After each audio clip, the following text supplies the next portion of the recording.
పదవుల్లో మీకు సముచిత స్థానం అంటే మీకు మంచి ప్రయారిటీ ఉంటుంది అని చెప్పి అప్పుడు పదే పదే హామీ ఇచ్చారు. ఆ మాట మీద చాలామంది నాయకులు తగ్గిన పరిస్థితి. ఇప్పుడు స్థానిక ఎన్నికలు అంటే ఖచ్చితంగా చాలామంది ఆశావహులు ఉంటారు, టీడీపీ నుంచి, బీజేపీ నుంచి, జనసేన నుంచి కూడా.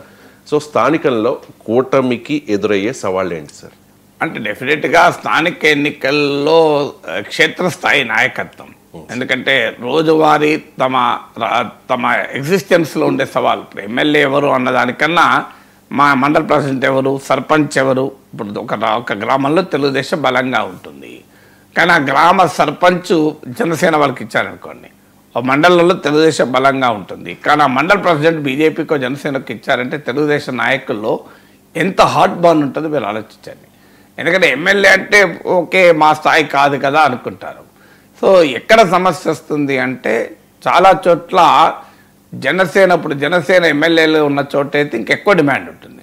టీడీపీ మాకు సమానంగా జెడ్పీటీసీలకు కావాలి, సమానంగా ఎంపీటీసీలకు కావాలి, మండల ప్రెసిడెంట్లకు కావాలి అనే డిమాండ్ జనసేన నుంచి వస్తుంది. జనసేన ఎమ్మెల్యేలు ఉన్న చోట మాకే ఎక్కువ షేర్ ఉండాలని కూడా రావచ్చు.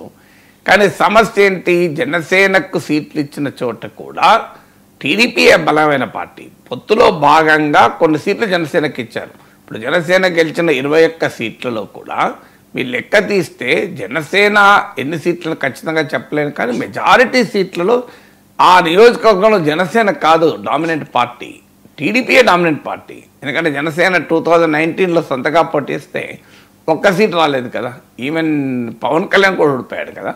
అందువల్ల జనసేనకు ఏంటంటే రాష్ట్రమంతటా ఒక 6-7% ఓటింగ్ ఉంది కనుక తమకు బలమున్న చోట్ల కూడా టీడీపీ జనసేనకు సీట్లు ఇవ్వాల్సి వచ్చింది. ఎందుకంటే ఓవరాల్గా కలిసి వస్తుంది కనుక.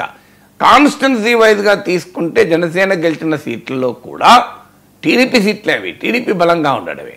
అందువల్ల ఎప్పుడైతే ఇప్పుడు ఎంపీటీసీలు, జెడ్పీటీసీలు మా ఎమ్మెల్యేలు ఉన్నారు గనక, మా ఎంపీ ఉన్నారు గనక మాకే ఎక్కువ సీట్లు కావాలని జనసేన పట్టుబట్టే అవకాశం ఉంటుంది. ఒకవేళ ఎక్కువ కాకపోయినా కనీసం మాకు ఇప్పుడు ఒక 3 జెడ్పీటీసీలు 3 ఎంపీ పోస్టులు ఉన్నాయనుకోండి, ఆ 3 మాకెన్ని ఇస్తారు, 3 మండల ప్రెసిడెంట్లు ఉన్నారనుకోండి, 3 6 మీకెన్ని ఇస్తారు, మాకెన్ని ఇస్తారు అని షేర్ కొరకు జనసేన పట్టుబట్టచ్చు. పట్టుబట్టినప్పుడు సమస్య ఏంటంటే టీడీపీ వారు అంత సులభంగా అంగీకరించరు. జనసేనే కాదు, ఇది బీజేపీ నుంచి కూడా ఈ సమస్య వస్తుంది. సో రాష్ట్ర ప్రయోజనాల కొరకు ఎమ్మెల్యేల కొరకు భరించారు. టీడీపీ బలంగా ఉన్న చోట కూడా సాంప్రదాయకంగా టీడీపీ సీట్లు కూడా మీరు జనసేనకి ఇచ్చారు. 2 సార్లు 3 సార్లు టీడీపీ గెలిచిన సీట్లలో కూడా మీరు జనసేనకి ఇచ్చారు. సో ఇప్పుడు జనసేనకి మేమిచ్చి గెలిపిస్తే ఇప్పుడు మాకు ఆఖరికి మండల ఎంపీటీసీలు, జెడ్పీటీలు, మండల ప్రెసిడెంట్ కూడా మా మీద వచ్చి కూర్చుంటారా అని టీడీపీ నుంచి అభ్యంతరం వస్తుంది. టీడీపీ నాయకులు ఇప్పటికే క్షేత్రస్థాయిలో ఆ అసహనము, అసంతృప్తి పెరిగింది. ఎమ్మెల్యేలనే నెత్తి మీద పెట్టుకొని గెలిపించుకున్నాము, బరువు ఎక్కువైపోయింది అనుకుంటే ఇప్పుడు స్థానిక పదవులు కూడా వాళ్ళే అడిగితే మా పరిస్థితి ఏంటి అని. అందువల్ల తెలుగుదేశం నాయకులు ఖచ్చితంగా క్షేత్రస్థాయిలో చంద్రబాబుకి ఇది సవాలుగా మారుతుంది. ఎందుకంటే అడ్జస్ట్మెంట్, అకామిడేషన్ సవాలుగా మారుతుంది. అందువల్ల జనసేనకు ఇచ్చినా కూడా రెండవ సమస్య వస్తుంది. ఇచ్చిందనుకోండి మళ్ళీ గెలవాలి కదా. ఇప్పుడు జనసేనకోమో ఆర్గనైజేషన్, క్షేత్రస్థాయి బలం లేదు, బలం ఉన్నది టీడీపీకి. జనసేన ఎమ్మెల్యేలను కూడా టీడీపీ వాళ్ళు గెలిపించిందే కదా, బలం మీదేసుకొని.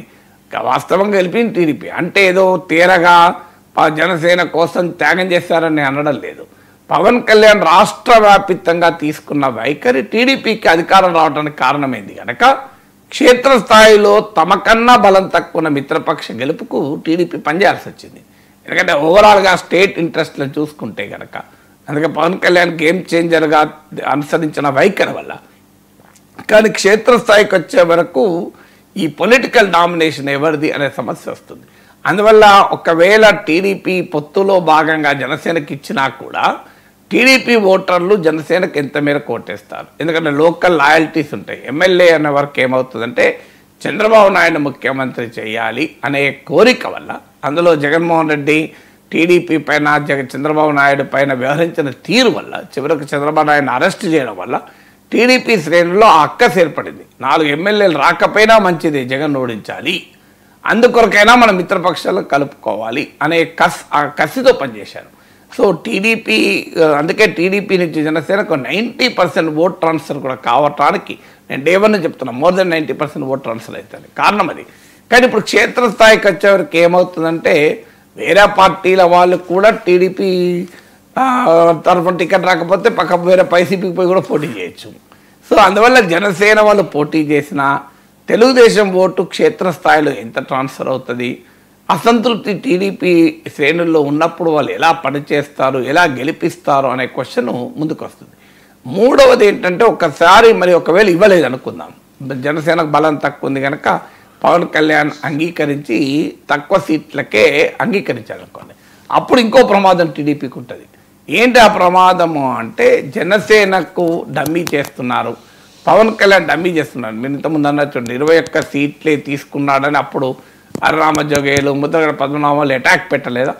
ఇప్పుడు కూడా ఆ అటాక్ మొదలవుతుంది. చూడండి మేము చెప్పింది నిజం, టీడీపీకి సహకార పాత్రని పవన్ కళ్యాణ్ వహిస్తున్నాడు, అందువల్ల కాపులు ఎందుకని టీడీపీకి పనిచేయాలి అని జనసేన వెనకాలన్న కాపు ఓటర్లను ప్రత్యర్థులు రెచ్చగొట్టే అవకాశం ఉంటుంది వైసీపీ. చూడండి పవన్ కళ్యాణ్ డమ్మి తెలుగుదేశం విజయం కొరకు పనిచేస్తున్నాడు. ఎక్కువ సీట్లు వస్తే అదొక బాధ, ఎక్కువ సీట్లు ఇస్తే టీడీపీ వాళ్ళకి అవకాశాలు పోతాయి, టీడీపీలో అసంతృప్తి పెరుగుతుంది. తక్కువ సీట్లు ఇస్తే మీకు మా టీడీపీ జనసేనను సైడ్ లైన్ చేస్తున్నారు అని కాపుల ఓట్లు తమ వైపు తిప్పుకోవటానికి అవకాశం ఉంటుంది. ఎందుకంటే చరిత్ర మనకు చూస్తే కాపు ఓటు అటు ఇటు ఆసిలేట్ అయిన ఉదాహరణలు కూడా ఉన్నాయి. లేదు జనసేనకు టికెట్ ఇచ్చినా మరి వాళ్ళు గెలుస్తారనే క్వశ్చన్ ఇంకోటి ఉంది. క్షేత్రస్థాయిలో జనసేన బీజేపీ కాదు, ఇంకో ఛాలెంజ్ కూడా ఉంది. లాస్ట్ టైం స్థానిక సంస్థలు జగన్మోహన్ రెడ్డి టైంలో జరిగినప్పుడు ఎవరికి నామినేషన్ కూడా ఇవ్వకుండా ఒక రకంగా అధికారాన్ని ఉపయోగించి ఎక్కువ స్థానిక సంస్థల సీట్లు వైసీపీ గెలుచుకుంది. కానీ మనందరికీ తెలుసు కదా, ప్రభుత్వం రాష్ట్రంలో మారిన వెంటనే ఈ స్థానిక సంస్థలు మొత్తం జెండా మార్చేస్తారు. మీకు ఇక్కడ కూడా చూడు బీఆర్ఎస్ తరఫున గెలిచిన అంతా ఇప్పుడు కాంగ్రెస్ వాళ్ళు అయిపోయారు. అక్కడ కూడా ఏం జరిగిందంటే వైసీపీ వాళ్ళందరూ టీడీపీ జెండా కడవ కప్పుకున్నారు. వాళ్ళు మరి టీడీపీలోకి వచ్చినప్పుడు పార్టీ హామీ ఇచ్చి ఉంటుంది కదా వాళ్ళకు, నిన్నే మళ్ళీ ఎంపీటీసీ పెడతా, నిన్నే మళ్ళీ జడ్పీటీసీ పెడతా, నీకే మళ్ళీ మండల్ ప్రెసిడెంట్ ఇస్తా, నీకే మున్సిపల్ చైర్మన్ ఇస్తా. ఎందుకంటే వాళ్ళకి అనేక రకాల ప్రలోభాలతో కొన్నారు కదా. ఇప్పుడు తిరువూరు ఎమ్మెల్యే చెప్పింది అయితే రేషన్ మాఫియా డబ్బులు ఇస్తే ఆ డబ్బులతో మేము వైసీపీ కౌన్సిలర్లను కొన్నామని. సో మరి ఇలా రేషన్ మాఫియా డబ్బులతో కొన్న చోట ప్రాబ్లం లేదు, డబ్బులు తీసుకున్నారు. కానీ కొన్ని చోట్ల పదవులు కూడా ఆశ పెట్టి ఉండాలి కదా. సో అప్పుడు మరి ఆ వైసీపీ నుంచి వచ్చిన వాళ్ళకి పదవులు ఇవ్వాలా, టీడీపీలో ముందు నుంచి ఉన్న వాళ్ళకు పదవులు ఇవ్వాలా, మిత్రధర్మంలో భాగంగా జనసేన బీజేపీకి పదవులు ఇవ్వాలా? అంటే టీడీపీ వాళ్ళ పని వడ్డించడం తప్ప మా పని లేదా అనే బాధ ఉంది. తర్వాత మీ క్షేత్రస్థాయిలో మీరు చూడండి, వైసీపీ నుంచి టీడీపీలో చేరినా ఆ రకమైన కెమిస్ట్రీ లేదు. వాళ్ళు టీడీపీలో చేరినా టీడీపీలో వారు సెపరేట్ వర్గంగానే పనిచేశారు, టీడీపీ వాళ్ళు ఒరిజినల్ టీడీపీ పనిచేశారు. ఆ గ్యాప్ అలాగే కంటిన్యూ అయింది. ఎందుకు కంటిన్యూ అయిందంటే క్షేత్రస్థాయి రాజకీయాలు వేరే ఉంటాయి. ఒక వర్గం టీడీపీలో ఉంటే గ్రామంలో ఇంకో వర్గం వైసీపీలో ఉంటుంది. అధికారం రాష్ట్రంలో మారడం వల్ల ఆ వర్గం కూడా టీడీపీలో చేరొచ్చు, కానీ ఆ రెండు వర్గాలుగానే ఉండిపోతాయి తప్ప పార్టీలుగా ఉండవు. అందువల్ల వైసీపీ నుంచి గెలిచిన స్థానిక సంస్థల ప్రతినిధులు టీడీపీలో గెలిచిన టీడీపీ ఒరిజినల్ టీడీపీ వారితో ఆ కెమిస్ట్రీ లేదు, ఆల్రెడీ ఆ గ్యాప్ ఉంది. అందువల్ల ఇది ఒక పెద్ద ఛాలెంజ్గా ఉండడం మాత్రం ఖాయం.